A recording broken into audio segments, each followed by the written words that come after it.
साहेब निर्णायक निर्णय घ्या. येवल्यातील नाराज कार्यकर्त्यांचे मंत्री छगन भुजबळांना साकडे. येवल्यात ठिकठिकाणी झळकले पोस्टर्स. राज्यसभेची उमेदवारी राजेंद्र जैन यांना देण्यात आल्यानं भुजबळ राष्ट्रवादी काँग्रेसमध्ये नाराज असल्याचे चर्चेला उधाण आले आहे.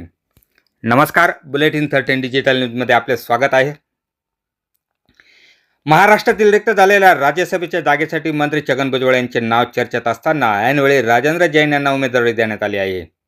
यावर मंत्री छगन भुजबळ नाराज असल्याच्या चर्चेला उधाण आले असून माजी खासदार समीर भुजबळ यांना महाराष्ट्रात मंत्रिपद द्यावे अशी मागणी देखील यावेळी करण्यात आली होती.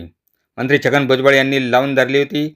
मात्र राष्ट्रवादीकडून तसा प्रतिसाद न मिळाल्याने राजेंद्र जैन यांना उमेदवारी देण्यात आली आहे. यावर येवला मतदारसंघातील नाराज झालेल्या कार्यकर्त्यांनी साहेब एक निर्णय घ्या असा आशयाचे पोस्टर लावण्यात आले आहे. या पोस्टरची जोरदार चर्चा सुरू झाली असून भुजबळ साहेब काही वेगळा निर्णय घेतात का याकडे सर्वांचे लक्ष लागून राहिले आहे. बुलेटिन 13 डिजिटल न्यूजसाठी विलास कांबळे, येवला.